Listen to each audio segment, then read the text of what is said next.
रामपुर नामक एक गांव में रामू नाम का एक गरीब किसान रहता था। रामू मेहनती था, परंतु उसके पास बहुत थोड़ी सी जमीन थी।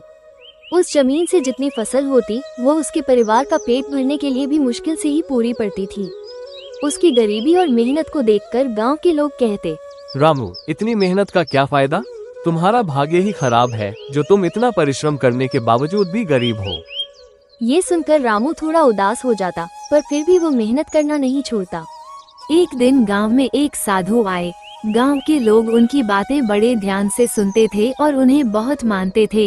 रामू भी उनके पास गया और अपनी गरीबी और मेहनत की कहानी सुनाई।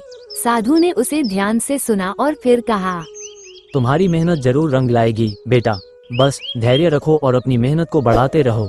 कभी कभी हमारी मेहनत के फल का समय आना थोड़ा देर से होता है, परंतु मेहनत का फल निश्चित रूप से मिलता है।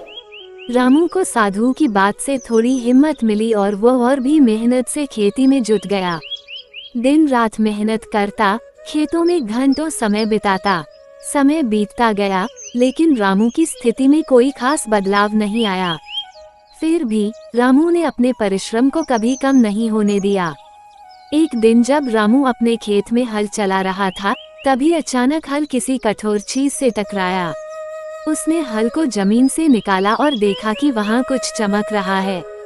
उसने मिट्टी को हटाया तो एक पुरानी धातु की हांडी निकली।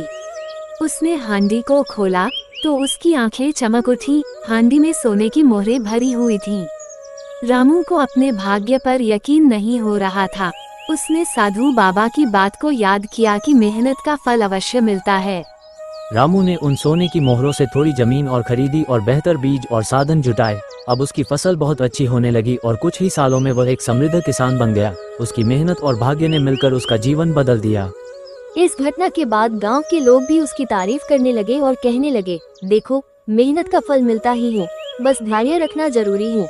रामू ने अपनी मेहनत और धैर्य से सिद्ध कर दिया कि सच्ची लगन और परिश्रम से किस्मत भी हमारे साथ चलने लगती है।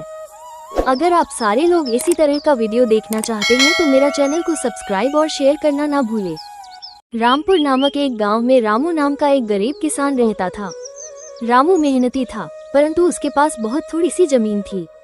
उस जमीन से जितनी फसल होती वो उसके परिवार का पेट भरने के लिए भी मुश्किल से ही पूरी पड़ती थी। उसकी गरीबी और मेहनत को देखकर गांव के लोग कहते, रामू, इतनी मेहनत का क्या फायदा? तुम्हारा भाग्य ही खराब है जो तुम इतना परिश्रम करने के बावजूद भी गरीब हो। ये सुनकर रामू थोड़ा उदास हो जाता, पर फिर भी वो मेहनत करना नहीं छोड़ता। एक दिन गांव में एक साधु आए। गांव के लोग उनकी बातें बड़े ध्यान से